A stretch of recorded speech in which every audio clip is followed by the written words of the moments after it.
First of all, I want to thank you all for giving me this honor.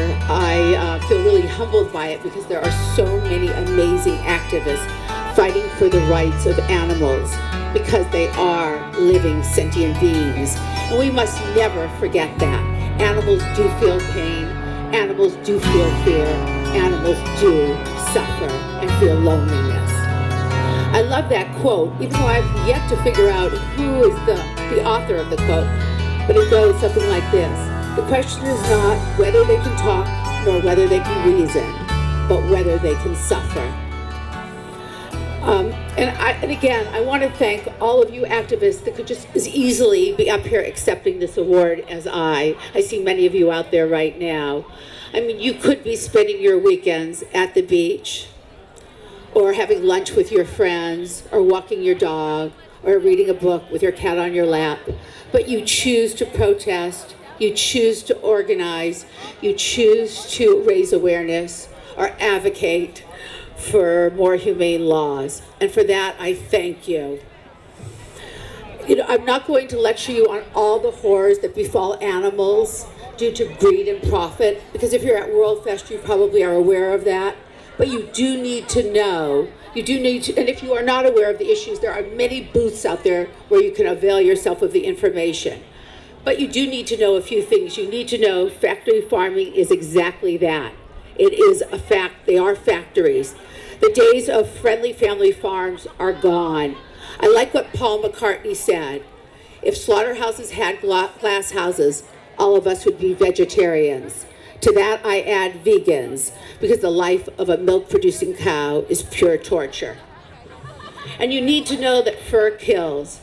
Women think that fur makes them look rich and glamorous, but in reality, it makes them look selfish and uncaring.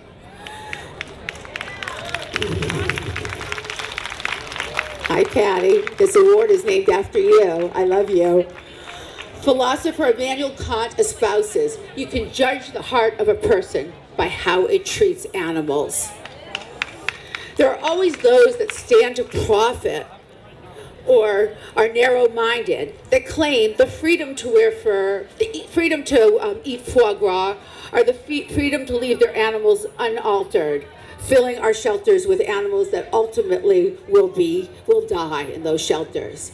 To that, I say, we don't have the freedom to bring suffering to other living beings. Just like in this country, we don't have the freedom of choice to wear a garment that comes from the product of child labor, nor do we condone blood diamonds that may have caused a villager in Sierra Leone their hand. You do not have the freedom of choice to bring about agony to other living beings. As I opened up by saying, most of you are informed of these issues, but just in case, I do want to say, in California alone, 500,000 animals died in our shelters last year. 500,000.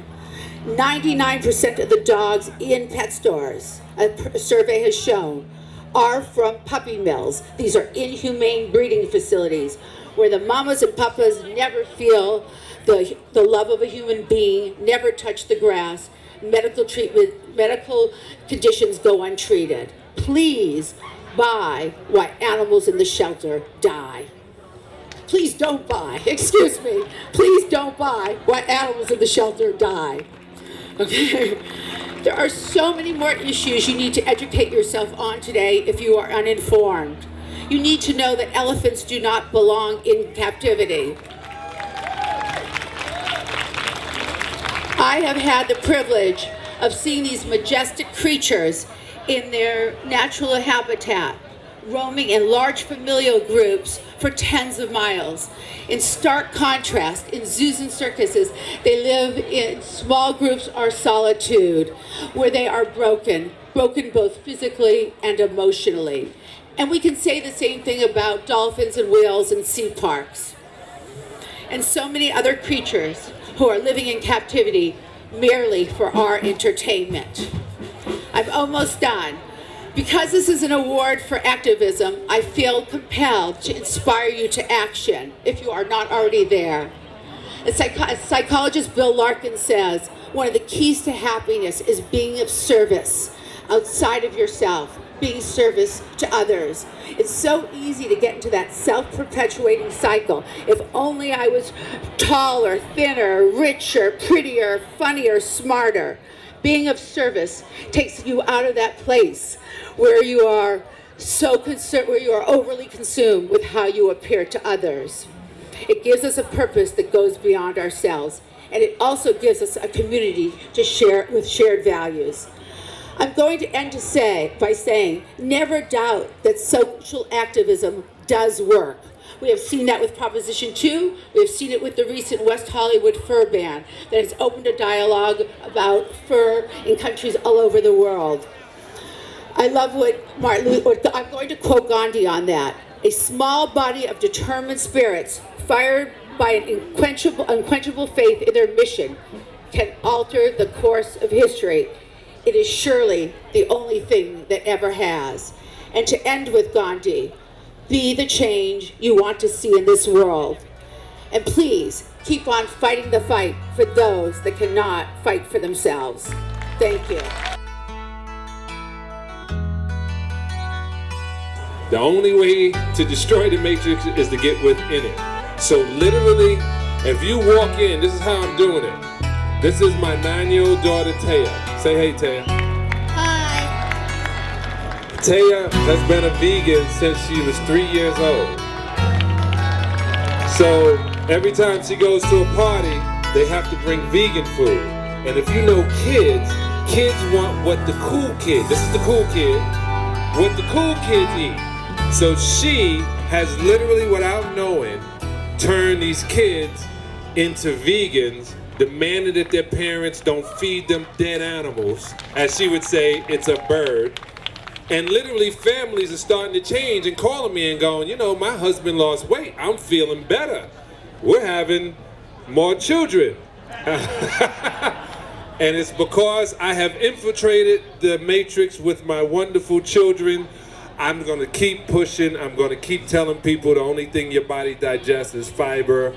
It doesn't digest dead animals decaying in your system that makes your poo and your fart and your breath stink. Also gives you a belly and a butt that's out of control. Now, if you got a nice booty, I'm with it. But if it's out of control, if you can't reach it, it's a problem.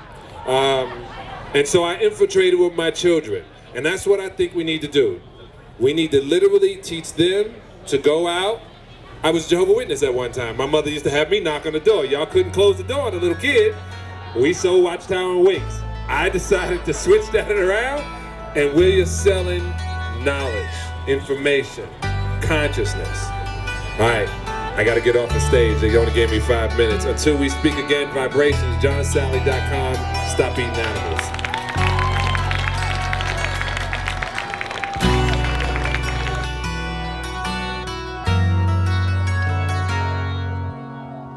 I do believe that I'm the best person in this country at this time who can make the case for solution-based economics and solution-based, small yet efficient government, sustainable permaculture, resource-based barter systems, all in accordance with the well-being of our planet as we make getting food to the hungry our final cause.